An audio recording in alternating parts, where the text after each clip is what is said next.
Railway Conversations with Doc Frank. Hello, everybody, and welcome back to the show. My guest today is Charles Page from Sydney in Australia, very, very well known in the signaling industry, not just in this country, but probably rather worldwide. Until this recent first attempt of retirement, which is why this episode is called Retirement 1.0, Charles was clearly the grey eminence of railway strategy in Siemens Mobility, previously Westinghouse and Invensys, and he was also a past president of the IRSE, the Institution of Railway Signal Engineers. In this very deep conversation, Charles opened up about his esteemed career of 44 years. He talked about issues with contemporary project delivery, the best countries to work in, do's and don'ts of company takeovers, the threat of Chinese exports, the reinvention of the IRSE to a more international standing, how employers can stop senior workers from checking out, how to retire right, and much more. Hi, this is Doc Frank again. I need to tell you about my brand new online ETCS training. It's the online version of the well-proven ETCS Kickstarter live training that has helped more than 200 railway professionals in Australia and New Zealand, regardless of their prior knowledge of signaling.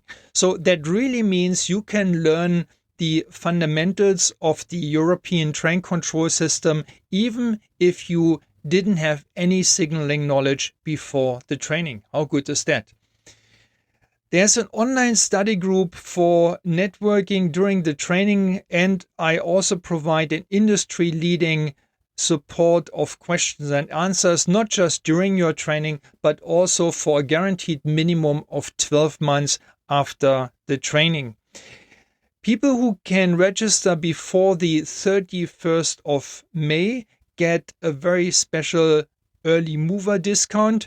So don't hesitate and sign up now at docfranktraining.podia.com/ETCS. That's docfranktraining.podia.com/ETCS. Charles, welcome to the show. Thank you. Thank you very much for the opportunity to have a chat. It's always nice to speak to you, Frank.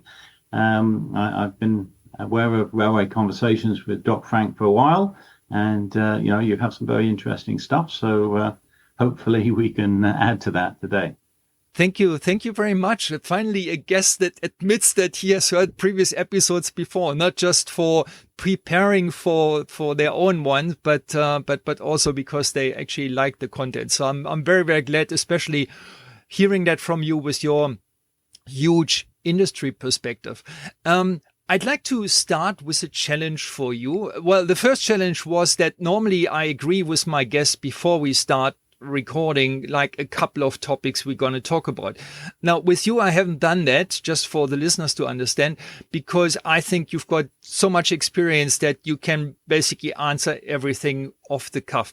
So let's start with a challenge. Try to give us an overview of your career without spending more than 5 minutes.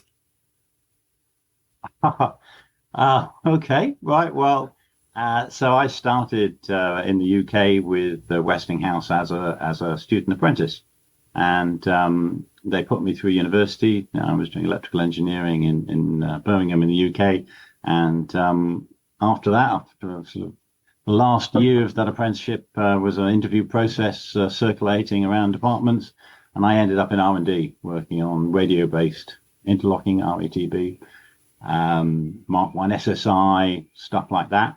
And slowly I moved into projects delivering new technology that I'd helped develop. So when I worked on a product, I'd move into to support a delivery team for a little bit, and then go back into R&D to work on the next thing.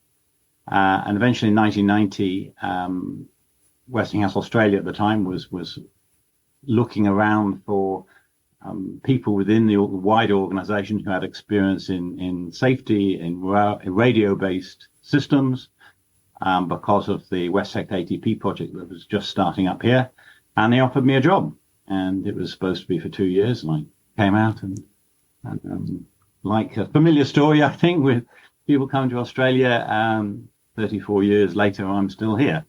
So I worked on the early days of ATP, moved into safety and quality management on that project because we had a crisis and the original safety manager had left and we couldn't be without a safety manager. So I moved from systems into safety engineering and quality, and that was no life for a man of action. So I moved into sort of marketing and sales and commercial, various roles, eventually being the head of marketing and sales.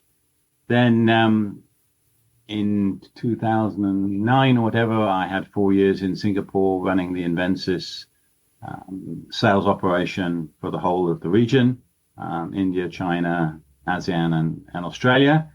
Then when Siemens took over in 2013, I came back, and I've had a variety of commercial roles, troubleshooting mainly, getting involved in projects that were in trouble and trying to get them back on their feet. And most latterly, I was head of electrification and head of strategy finally. All those years of experience is an opportunity when there's trouble about, or when the organization is thinking about the future, where the industry is going.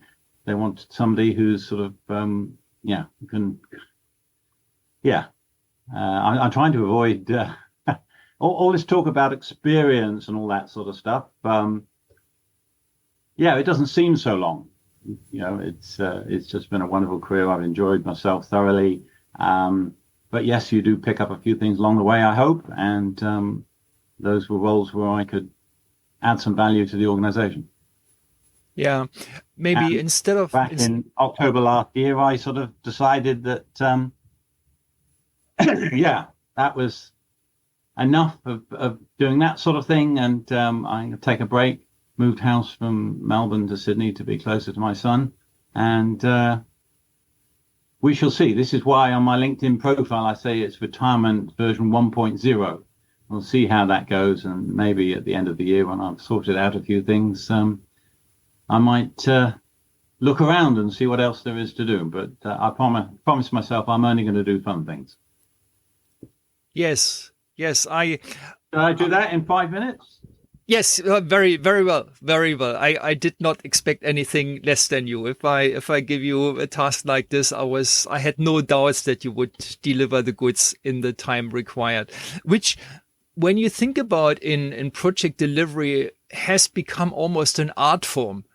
Yeah, and if I had gotten some budget question into that, like do it in less than 5 minutes and don't spend more than, I don't know, $20, but obviously we didn't have an opportunity for spending here, you probably would have achieved that as well. There is a lot of things, don't really know where to start. There's so much stuff I want to talk about with you, but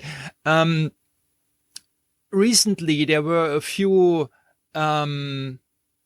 audits done on major projects here in Australia, and most of them came back quite devastating, with projects experiencing massive cost overruns, massive budget overruns, which is often related to that. Has the industry, in your view, become worse in project delivery, or what do you think may be a reason for that? I think there are a bunch of related reasons. One of which is the politics of announceables and the way that people get projects up. And there's a sort of willing suspension of disbelief, and people probably don't look at some of the risks and the true costs. Because the project will never get approved if they do. So, there's a whole bunch of politics about how the original budget was spent. But when I actually see projects on the table being bid, and then I say going off the rails with a cliche in a railway industry, but going into major blowouts. Look, the fundamentals of project management, successful project management, will always um, define what you're going to do and do it, and don't change your mind. Stick with something and deliver it. And these projects, the characteristic seems to be moving targets, so one of the big changes, I think, over the last sort of 20 plus years has been the rise of some acknowledgement of the importance of system engineering. And when you look at most of these projects, a lot of good work's gone into the tender on the client side, on defining what they want, and they come with a well system engineered reference design. All the angles have been thought about. Now you may question whether they got it perfect, but that system engineering has been done. And yet it is the first casualty of every project. Nobody delivers the reference design. They just throw it away and think, oh, I can do better. I can save some money. And there's lip service paid to repeating the system engineering to look at the impact of this cost-saving measure. It's always an attempt to do something better, and that usually means the saving cost. But only lip service is paid to reworking system engineering. Really, it's just giving me a justification for why I can do what I've already decided to do. So system engineering is the first casualty of all these projects. And then you start getting into interface problems about different parts of the project, optimizing at the expense of other parts of the project. So I think it's that desire to optimize, which is a good thing, without really understanding the impact on the rest of the project. I mean, the number of projects I've seen where these system problems are known, but they've been left to fester because it's politically unacceptable to sort of go and put your hand up about some of this stuff, and decisions aren't made at the right time. And it's all this dynamic environment of changing what you're trying to do right up until the last moment, until we see the commissioning date slipping and thinking, right, we've got to go with what we've got, and bang, you're all into everybody being heroes to try and get it over the line. And they do, but the budget is the thing that's suffered. Yeah. I think project planning and particularly scoping and proper scoping is very, very important for projects. You touched on that and saying, well, it's kind of a moving target. And it was striking, particularly, I think, with the audit for Inland Rail, where everybody in the industry knew that was a freight line going from Melbourne to Brisbane, but nobody really knew from where in Melbourne to where in Brisbane or where near Brisbane. So that was an example where the project started and was budgeted. I don't know how. When you don't know the scope exactly, how do you do that? How do you do an estimate in the first place? And that's probably where the effect kicked in that you also mentioned, that very often a project is attached to a number, to a budget figure, to get it over the line, to get it going. And without, if I say without too much realism, that sounds a bit harsh, but quite often, and we see it with the cost blowout, which is more than a factor of 3 by now, that the initial realism of the budget was very, very little. Very, very poor. You cannot explain a 3-fold cost increase by the effects of COVID or anything like that, or inflation or whatever. The other thing that you mentioned that I could fully subscribe on is a change of plans. And what I suspect there is very often those changes are made to do something different under the disguise of trying to do something better. Because more often than not, those changes aren't really better. They actually turn out to be worse than before. And as you mentioned, the impact analysis is missing, or is maybe spun to create a certain narrative to justify the change, rather than saying, oh, wait a minute, that's actually not such a good idea. Staying with the original plan is much better for a variety of reasons. One of them being that it's actually better than the new options we were considering. But that would require to admit a mistake, to admit, okay, I had an idea, but that idea turned out to be stupid. So let's stay with the original plan. And not many people are good at that, like admitting that they had an idea which wasn't perfect. Yeah, I think all that's true. I mean, in the inland rail case, and I won't name any other projects, but I think that there are examples where there was an elephant in the room that everybody knew about, but nobody was talking about. Nobody was brave enough to raise some of these issues of, how can you have a credible budget with so many unknowns? And, they knew what the unknowns were. Now, I have sympathy that those were not simple issues they were dealing with. They were never going to be easy issues. But clearly that meant there was a huge question mark about the budget. And it should have been a surprise to no one.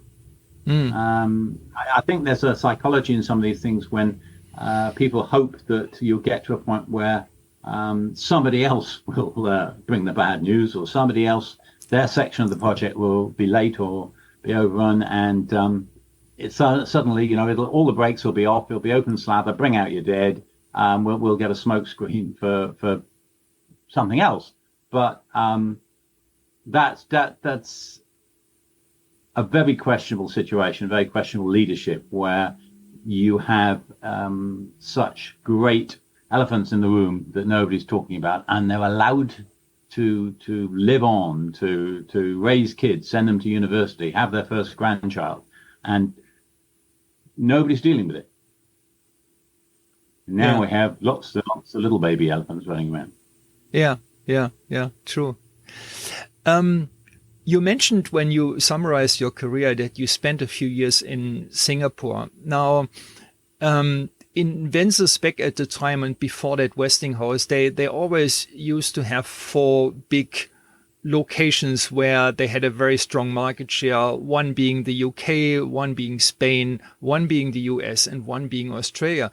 So I was kind of surprised back then and still now when you talked about it, that they didn't choose Australia as the logical place for a regional head office for Southeast Asia, but instead went to Singapore.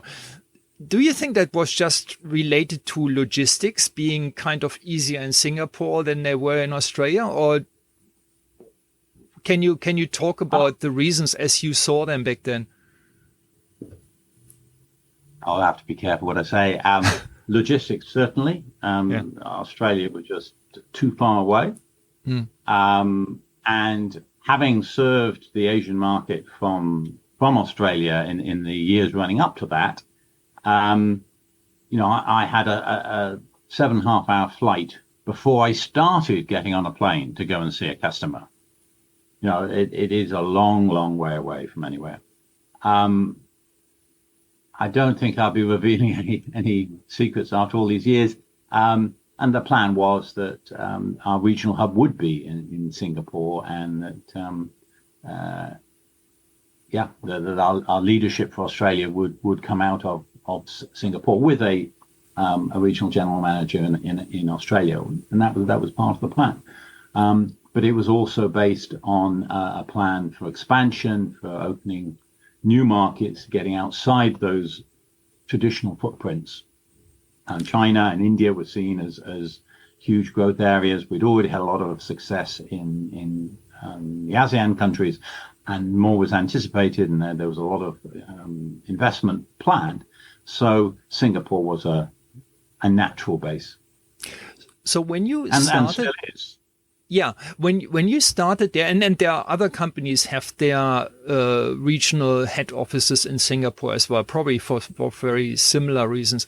When you came to Singapore, was there just a sales office, or were you even the first person setting up camp there, or was there already some kind of infrastructure? I'm not quite sure about the timelines of Downtown Line, which obviously gave you a project office as well and a team working on project delivery. So how was it coming to Singapore? Um, Westinghouse out of the UK had a long, long history in Singapore. The compass lines North, South, East, West were all Westinghouse technology. So they had a string of sort of extension upgrade projects going. So they had a project team, a relatively small one, in Singapore already, and then that was built on for the downtown line. So very soon after I got there, the office was growing like topsy for the downtown line. So I set up in what was the Invensys offices there, but yes, it was just growing and growing and growing all the time that I was there. And then 2 years in, our regional chief executive was appointed, Michel Ovardier, who was based in Singapore. So he moved into the same office and started, his building of the region. You worked in different places. Well, definitely. I mean, you've traveled a lot, obviously, but you spent substantial amount of time in the UK, in Singapore, in Australia. The question like this is always hard, because if you say who is your favorite, then it sounds like you didn't like the other places too much. But if you were to compare those three locations, UK, Singapore, and Australia, and if you were to pick your personal favorite, which I guess is the next challenge for you, what would it be and why? Obviously, my heart's in Australia. I spent the most time here. I certainly loved my time in Singapore, just in a personal sense. It's a wonderful place to live, and it's so close to so many nice places around the region. In terms of our working environment outside of Australia, I loved India. I spent a lot of time in India, spent a lot of time in China. In India, I set up a company to spearhead the opening of that market. And in the 3 years that I was sort of directly managing that, we went from nothing to 30% market share of the electronic interlocking segment in India. I just happen to love India as a place, and the people. It's so fascinating. So, but my heart has to be in Australia. I spent so much time here, got so many friends here, and it's where I've raised my family. So, Australia is home. The UK, well, obviously fond memories and whatever, but it's no longer home. Yeah. I think that's quite normal for people that migrate, and I'm in the same situation. I grew up in Germany, and then at some stage I dipped my toe into the Australian market back in the 90s when we first met, and then I went back to Germany, but then I got basically homesick to Australia, funny as it sounds. Yeah. And once you migrate, and once you live in the new country and settle there and get friends and everything, then the old place called home is more like a distant memory, where fond memories, of course, but it's like a different time. And I mean, if I was to go back to Germany today, I probably would have issues of cultural adaptation, so to say, simply because these days I'm so much used to the lifestyle here in Australia, to the climate, to the weather, to everything, and maybe it's a similar thing for you with the UK. I was back in the UK in February for some family funerals, but in middle of winter in UK, Yes, I knew exactly why I left Australia. But you know, in a professional sense, Australia, and this is also relevant when talking about interactions with business leadership in Europe. Australia isn't one market. It's at least seven, and it's probably about 13. It's such a varied place professionally, and there's so many opportunities to innovate and to introduce new products, new to here type approaches. It is such an interesting place to work, and that's been my story of people sort of say, why was I 44 years with Siemens? Well, I kept trying to leave. I kept sort of doing a job for a few years and thinking, well, I ought to develop, I ought to do something different or whatever. And the organization has always been very good and sort of said, well, if you want something different, we've got something different for you. And that's what happened to me with Singapore. I'd actually had my resignation in hand. Another organization had offered me a job in Singapore. And Invensys at the time said, well, actually, we've got plans for Singapore. Hang on 3 months and we'll find you a job in Singapore, which is what they did. I keep meaning to leave, but they kept finding good reasons to keep me. Yeah. When you posted about your retirement version 1.0, you mentioned that you spent 44 years in the Siemens family. I found this expression quite nice because you actually didn't work for Siemens the entire time. You said you started with Westinghouse and then later it became Invensys, and then later Invensys was picked up by Siemens. So, and it reminds me of the very first encounter that we ever had back in 96. I've got a very, very valid memory of that. Can you recall what the first words were that you greeted me with? Your memory's a lot better than mine. Go okay. on. The first words that you said back then, even before saying hello or good day or anything like this, is, Frank, when are you going to buy us? Because yes, I was with Siemens at the time, you were with Westinghouse at the time, and even back in 1996, there were intense rumors about Siemens buying Westinghouse, which eventually came to fruition. But so many years later, it's enormous. How did it feel? I mean, you basically saw the signs on the wall in 96. I think eventually it happened. When was that? When did they take over? 2018, 19, something like that? 13, right. So that's nearly 20. That's of May. Sorry. Yeah. So that's nearly 20. May, I think.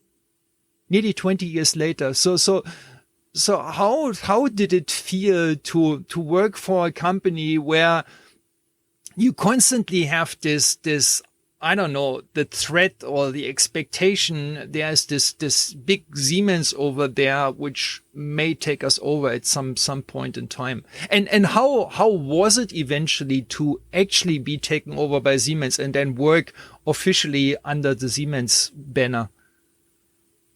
So actually the first discussions with Siemens took place in the mid-80s. And that sort of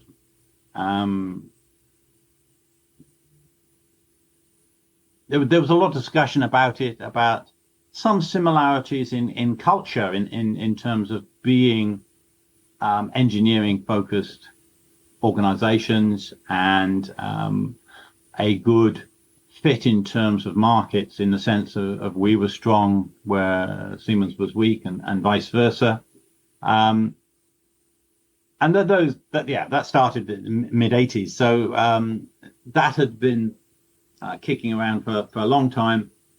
The whole story of industry consolidation over the last 20, 30 years, it became clear that Invensys was really, it was take over or be taken over. Consolidation was inevitable. And of all the candidates out there, whether it was a takeover or a merge over or whatever. It was seen as a good fit, and it remained a good fit. Any organization will worry in those sort of circumstances. What will the impact? What's in it for me, and what was the personal impact? But just as a generalized thing for the whole organization, an organization that had a very strong culture, very proud of what it did and how it did it. How would this be under the new owner?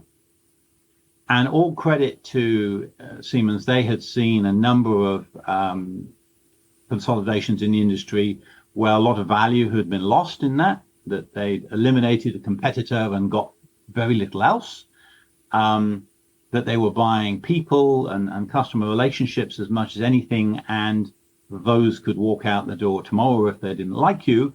Those were all invested in people. So they put a huge team together for the integration. They tried very hard. They showed a lot of respect. It was really weird during the early days to turn up to meetings face to face and online, where there were 10 of us and 60 or 70 Siemens people. They were just so interested, and they were so respectful, and they were trying to make it all work and welcome us into Siemens, which is not to sugarcoat some of the difficulties. All these consolidations have had to deal with duplicated product lines and duplicated capabilities. It's inevitable that in any merger merge over, that there will be duplicates, particularly in the back office, and that their jobs are vulnerable. But I think they did a pretty textbook job of that integration process, and the problems that have emerged were inherent. I don't see that there were never easy problems to solve for anyone. Yeah, and the issue of culture, of merging the cultures or supplanting the culture from one organization to another, particularly when Westinghouse Inventors had such a strong culture and such a strong sense of identity, which was very tied to local autonomy. And that was always going to be at risk with a major multinational like Siemens. That has been a challenge for the organization to offer an attractive alternative. You don't transfer culture. You don't own that mind space in your employees. You have to seduce it, and that's never easy. Yeah, seducing it is a nice word. I mean, I can certainly subscribe to what you said about the cultural alignment. I mean, in my career, I was involved with a number of people from different competing organizations, and while I was at Siemens, Westinghouse and later Invensys clearly was a competitor. But I always found I got along best with the people from Westinghouse and with the people from Invensys later on, compared to all the other companies that were out there. So, and I associated this with a good cultural fit, with a similar mindset, a similar way of approaching certain problems or thinking about things, or maybe being not too much hung up about this competition thing, like seeing the other as the enemy, rather than like you do in sports. Yeah, you say, well, okay, yeah, we go on the pitch and then we try to win. but off the pitch, we can have a beer together. We can talk to each other. We don't have to think that the other person is the Antichrist just because he happens to work for another company that we have just competed with in the marketplace.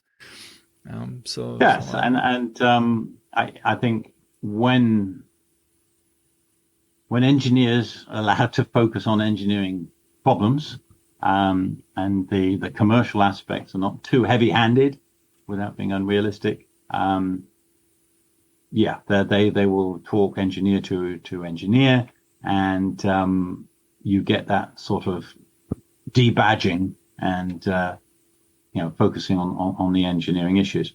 And as you know, I've been very involved in the IRSE all my career. And that's one of the strengths, I think, of the Institution of Railway Signal Engineers, because it provides a forum where people can talk about technical stuff with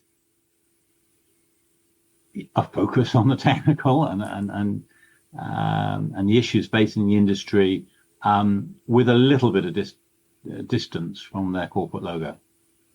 Yes, that's correct. You were talking about market consolidation, which is an ongoing thing and has raised ongoing concern in the industry. There was, of course, this one big merger between Siemens and Alstom that fell through.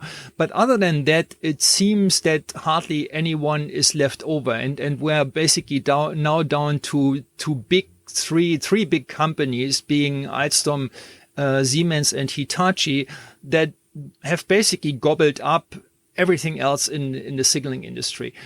Do you see this as a major problem? I don't see any further consolidation of the market. What I do see, on the other hand, is that new companies are coming up, creating their own signaling divisions, creating their own products, even in the advanced spaces like CVTC, for example.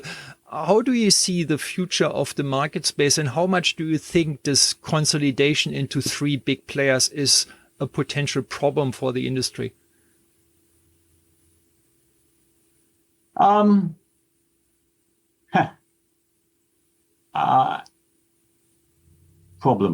I was involved in some discussions with the ACCC. They engage with industry when these mergers are going on and ask, either if you're on the sidelines, they ask your opinion, but if you're one of the companies involved, they grill you and turn you on the spit to show that the competition won't be unduly affected. So it's something I've thought about quite a lot.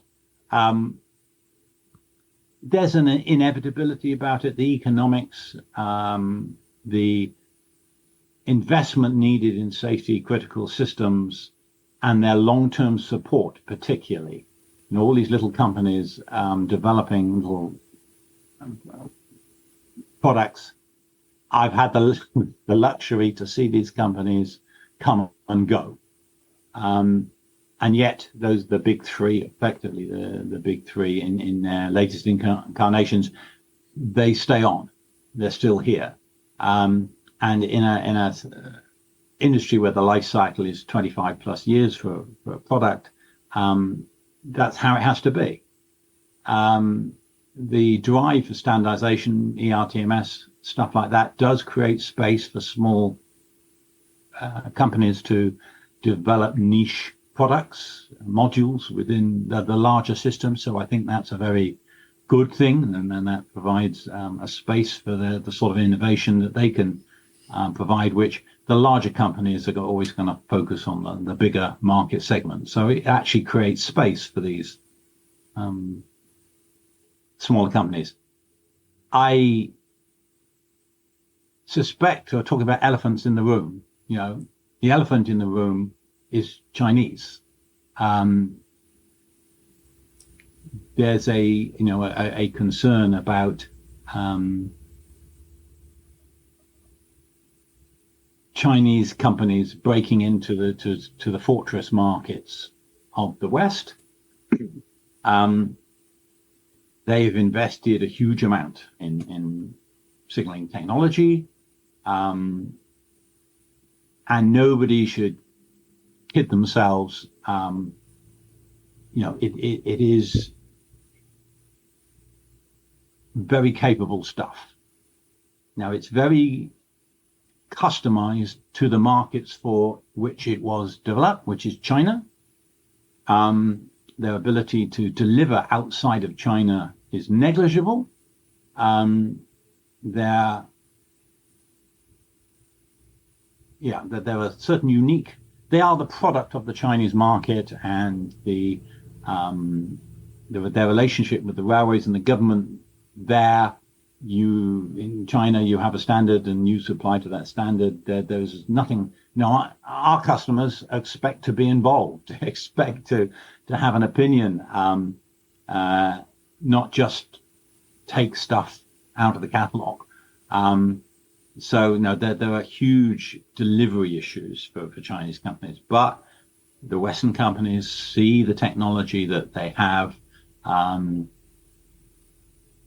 and are worried, and they are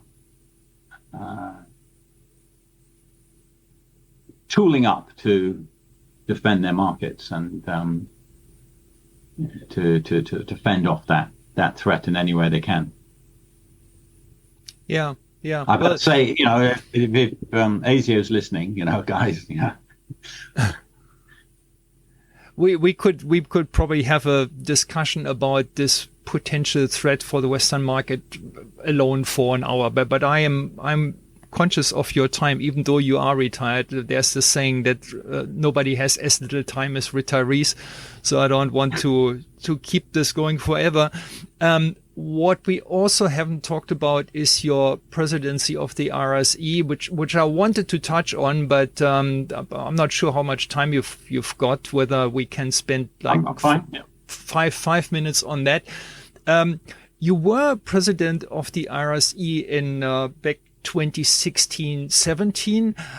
I'm not entirely sure, but it may be that you were the first ever Australian IRSE president. Is that correct? Oh, well, you're not Australian, but you were based in Australia when you were president of the IRSE. Well, yes, it's debatable. So Tony Hauker, an Australian who went to the UK and was president in out of the UK, so he can claim to be the first sort of Australian president. The IRSE has sort of reinvented itself in recent years, and I was probably benefited from those initiatives to be an international institution, not to be so UK focused. When I first got involved back, I went on to council in 2004 or something. It was very, very difficult to actually participate in the management of the institution because it was telephone conferences at 3 o'clock in the morning, and they were all meeting in London, and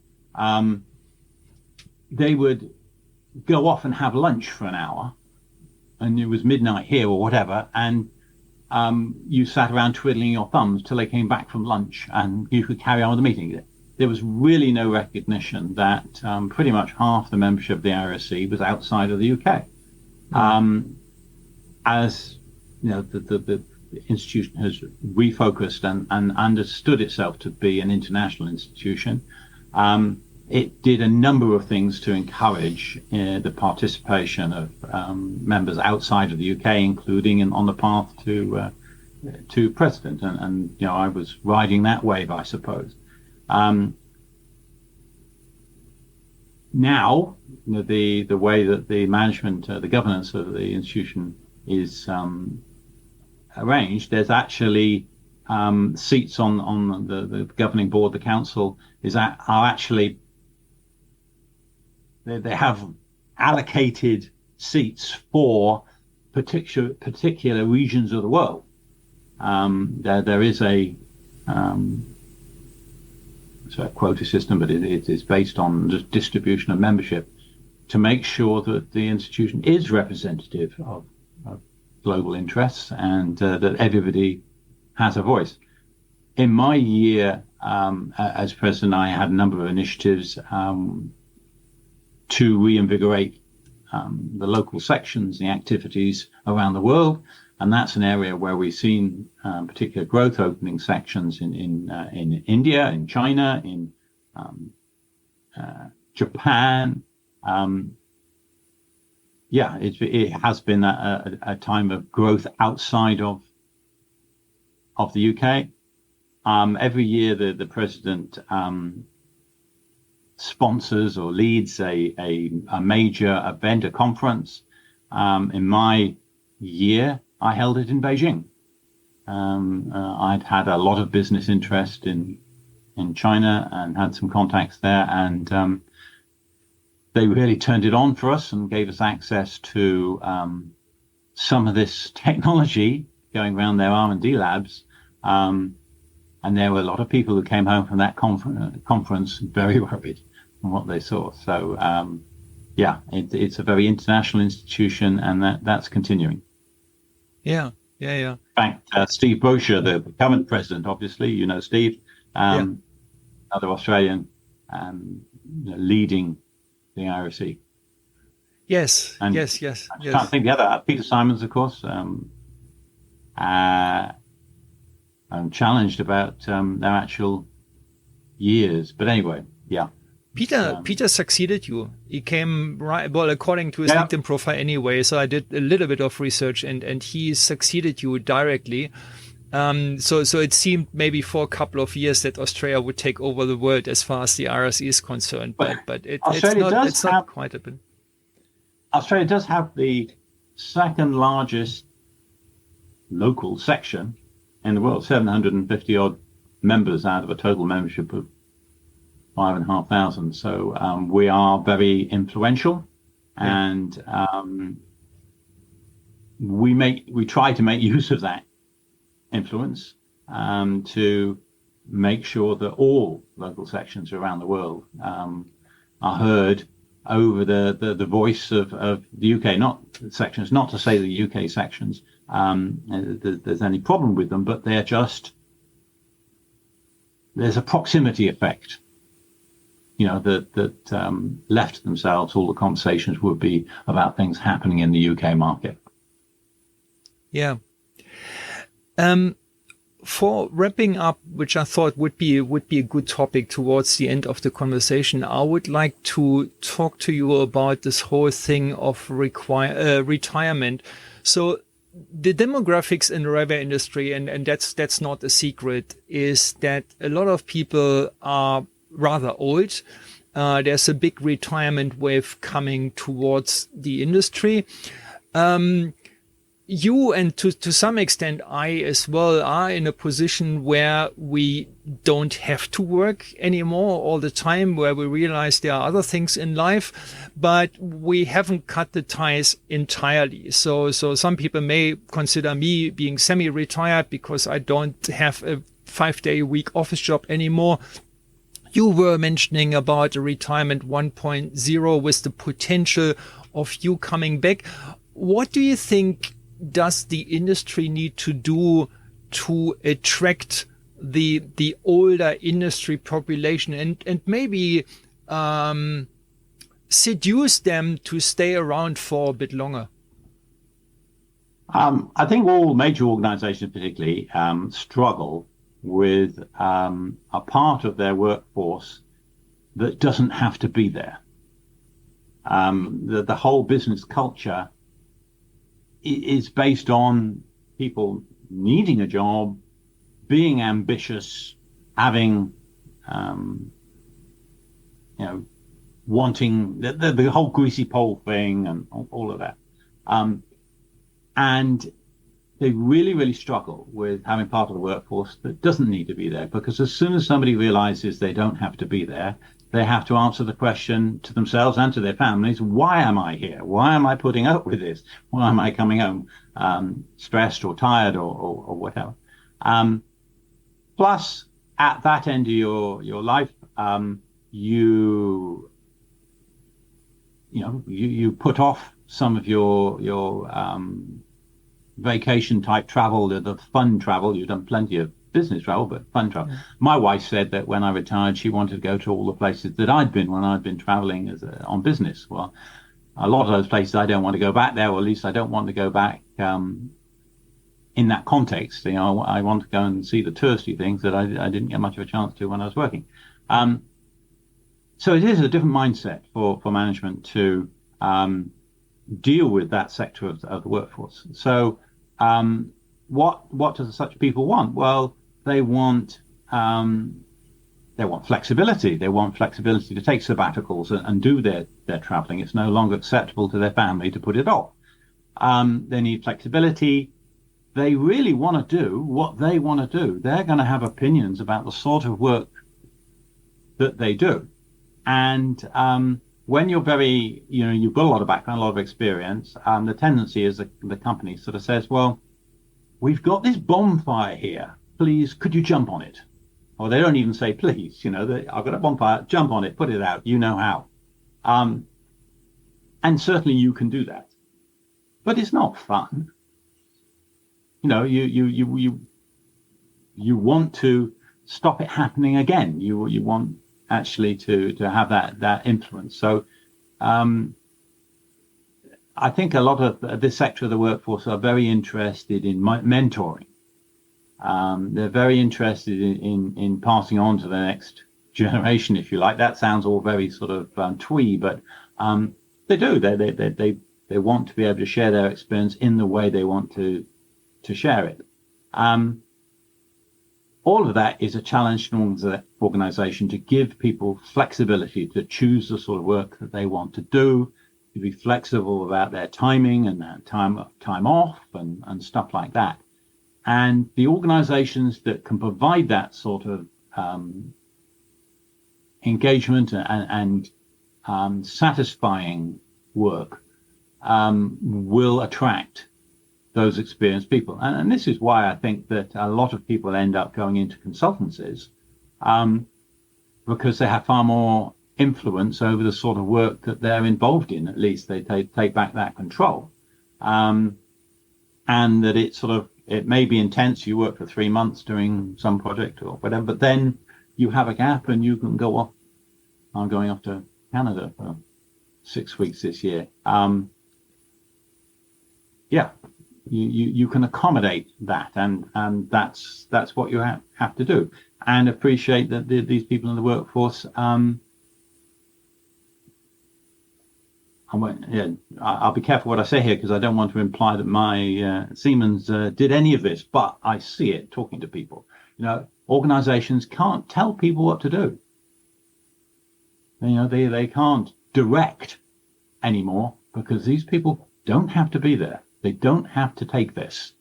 They will do what they want to do. Do you want to work with them to extract value, or they're going to check out, or worse, retire on active duty and just take the check and sit in the office somewhere and just let time pass. So, it's a new way of management. Been around forever, I suppose, but if organizations want to keep those sorts of skills in the organization, they have to realize these people have a different motivation, and that has to be accommodated if you want them to stay. Yeah. Yes. And I have to say, Siemens were very good with me. I think it was a bit of a shock to them when I turned around and somebody asked me to do something, and I said, no, I don't want to do that. I want to do this.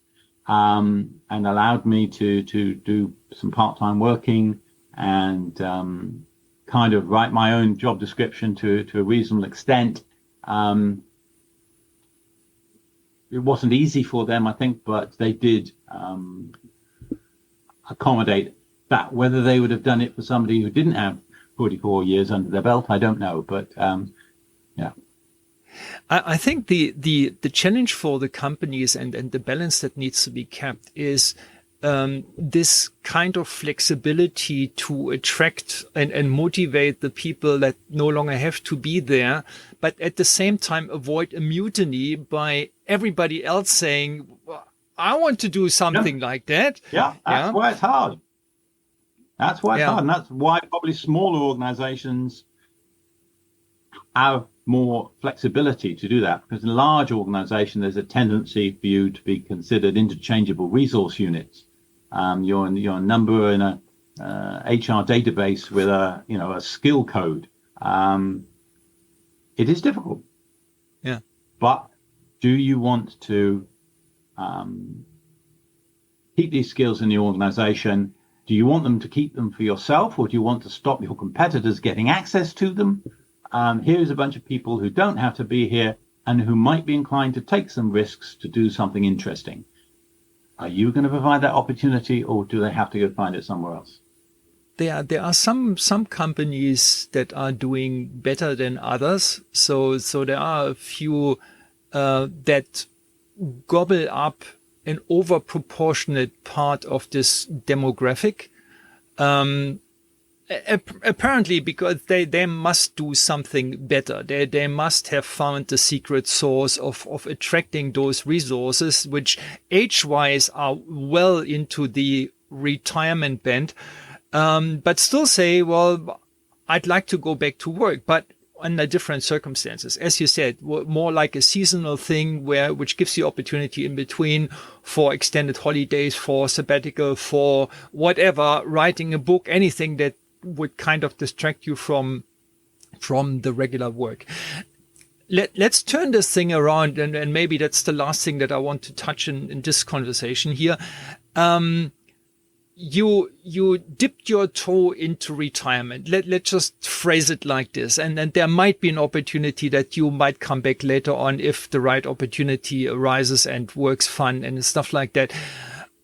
How did you experience your transition from a position at work where you had a responsible role, where everybody wanted a piece of you, like your advice, your guidance, your this, your that, to a situation where you've got none of this whatsoever? What would be your recommendations for people getting into retirement? How to avoid the problem of like not feeling important anymore or not feeling needed anymore?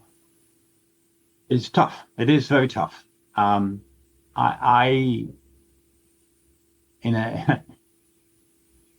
I had a slightly special sort of transition, in the sense that I had a bit of a nightmare time during COVID, with the death of my parents and my mother-in-law and whatever, and that dragged me over to the UK and getting locked down over there and whatever, and forced me to go part-time. And going part-time was that break. Going part-time was needing to give up true executive responsibilities.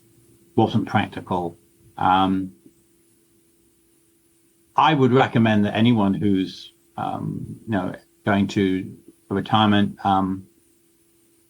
to go part-time as a soft landing, because in effect what it's doing is giving up, it's signaling to the world that you're no longer on the greasy pole, and that it's that status change, but you do so in a predictable, familiar environment. You still keep some of it. You get the respect of people you've worked with without going completely cold turkey. So I think that part-time working is a very important transition.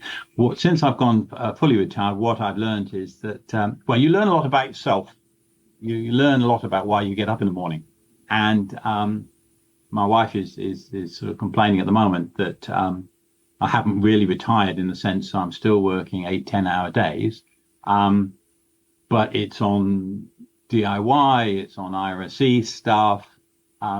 You learn that you need to achieve that sense of purpose, and making a difference doesn't go away.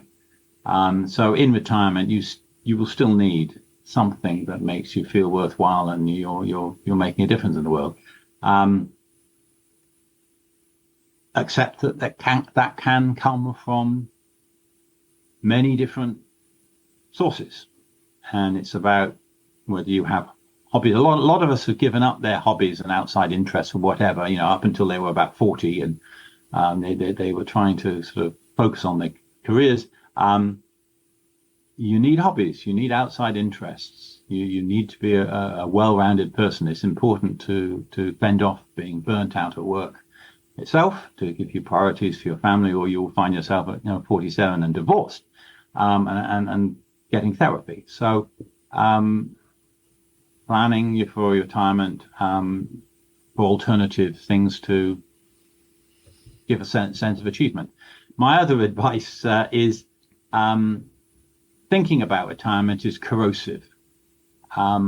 If you're at work and you're thinking about retirement and you're sitting in some boring meeting, to be imagining yourself not there doing something else is very corrosive to your quality of your commitment and work in that environment. So it's not something that you can idly do. I think you need to do your financial planning to make it a possibility, but you need to make the move from not retired to part-time working transition fairly quickly, because once the idea is in your head and you see the finish line, you're likely to check out. Yeah. That's very worthwhile. One thing I'd like to add from my personal experience. So I had a phase where I basically said I had priority, or my work had priority in my family for many years. So I had to move from Germany to Australia. My wife came with me. I had to move back from Australia to Germany. My wife had to come with me, even though she didn't want to at the time. We moved from Sydney to Perth. So we did a lot of very long moves for work. And then, of course, the work hours and the weekends and public holidays, which were celebrated in our culture, but not in the other culture where you just happen to work at that point in time. So I had a certain tendency to swing over all the other way, basically saying, okay, well, now it's a time where my wife's the priority and what she wants from life and what she wants me to play in that vision of her life. And I realized it wasn't that easy. It wasn't not just that easy because of me, but it was also not that easy because of her suddenly being responsible for making all our dreams come true. And I think by now I've got some kind of a middle ground where I still try to do my own thing. And that podcast is one of those where I want to give back to industry. I want to have a purpose in life. I want to have some kind of importance and also self-control who I'm talking to, about what I'm talking with my guests.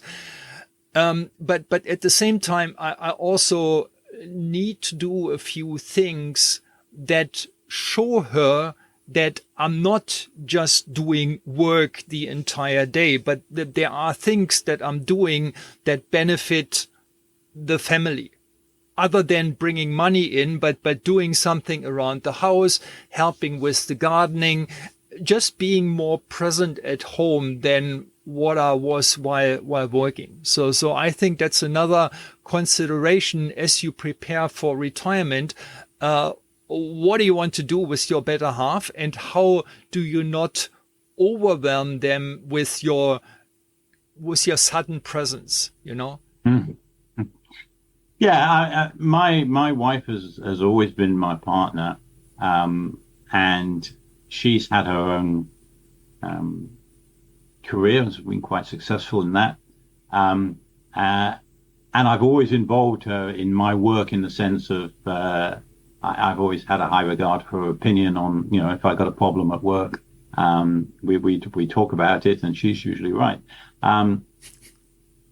She's done the same thing. She's sort of followed me around the world at the expense of her own career progression. However well she has actually done, she's taken a knockback when she's had to drop it to follow me. But it's always been a joint decision. Now that I'm retired, it is true that there is I got away with murder for some things in the name of my work commitments. And she's been very assertive about, well, I've got to do my share of the household chores and all that sort of stuff. Now,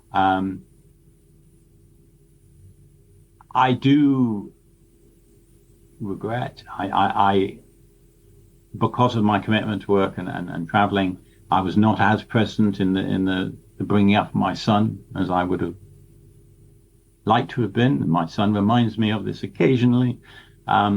But I have an excellent relationship with my son, and he's just about to produce a grandchild. His partner is. And I look forward to being much more involved, possibly than I was in raising him. That's part of the price that I pay. It's interesting, actually. Some of the conversation I have with my organization over the years has been, well, I might be happy with this new role or whatever, but how am I going to sell it to my family? They must be part of your decision. I mean, the people I see who've not had a true partnership, they're the ones who are most likely to suffer, and whether that's divorce or other sort of strife. I've just been very, very lucky in the partnership that I've had with my wife. But it is a big change, and she may well get sick of me being at home so much. At the moment, she's just enjoying getting all the jobs done. So she sort of she maintains a little list for me. I'm never short of a job to do. I've got a hole in the wall just waiting for me to fit an extractor fan at the moment. So there's always something. Charles, thank you very much. It's been a blast. I had very high expectations talking to you. You overachieved, if I may say so. Thank you very much for your time and all the best, whatever your decision may be in the future, maybe to extend your retirement 1.0 or to come back in some kind of semi-retired fashion. Thank you very much. Thank you very much. It's been a great pleasure speaking to Frank, and nice to catch up with you again.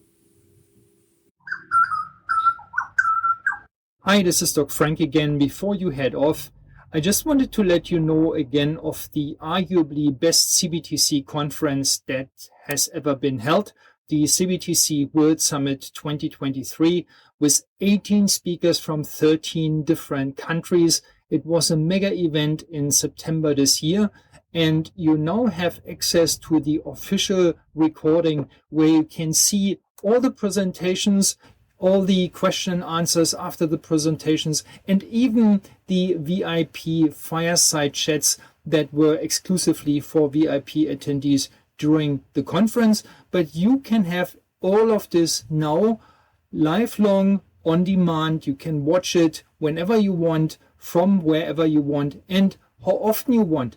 Don't miss this opportunity and sign up to the best CBTC conference ever on docfranktraining.podia.com/CBTC World Summit 2023.